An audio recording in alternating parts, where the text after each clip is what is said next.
Saludos amigos. Los líderes sindicales están muy molestos, sobre todo a través de su vocería,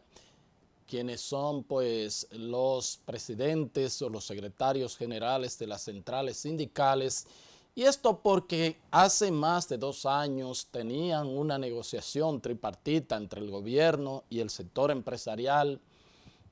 por supuesto con ellos también, para buscarle solución a la modificación del Código Laboral en el aspecto que tiene que ver y la parte más interesante para los grupos corporativos, que es el de la cesantía. Es decir, que se elimine la cesantía y que se busque otros mecanismos, porque dicen los empresarios que el costo laboral aquí en la República Dominicana es bastante alto. A principio el gobierno había advertido que no se inmiscuiría en esas negociaciones o no daba un paso hacia adelante si el sector empresarial y el sector sindical no se ponían de acuerdo. Ahora resulta un poco sorprendente que el gobierno haya sometido un proyecto de ley al Congreso Nacional, a las cámaras legislativas, para modificar la ley de la seguridad social, y dentro de esos componentes entonces planifica o estipula, que la cesantía irá a pasar a un fondo que se administraría como parte del riesgo laboral.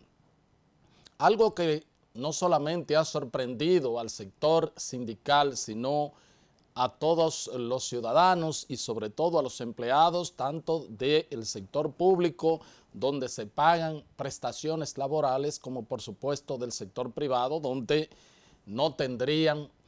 pues a mano y tan rápido como cuando son despedidos o se van de un puesto de trabajo, un dinero que le permite a ellos pues subsistir antes de conseguir una nueva plaza. El presidente de la República no debe, y creo que debe reflexionar, y si es posible, retirar esa iniciativa hasta que haya un acuerdo entre los trabajadores y los patronales y los patronos, y no verse como si estuviera favoreciendo a los empresarios en esta discusión. Debe, insisto, pues tomar muy en cuenta lo que le había prometido a los trabajadores, y ahora pues se envía este proyecto al Congreso Nacional. Eso es, en términos políticos y en términos de la paz laboral, le va a hacer mucho más daño al país que bien, y la propia figura del jefe de Estado y del gobierno podrían ser laceradas, ya no solamente por la parte sindical de los trabajadores, sino también por todos en sentido general. Imagínense ya que los ejecutivos de los bancos, cuando se vayan a ir, ya no tendrán esa cesantía así inmediatamente después se vayan, y también de otras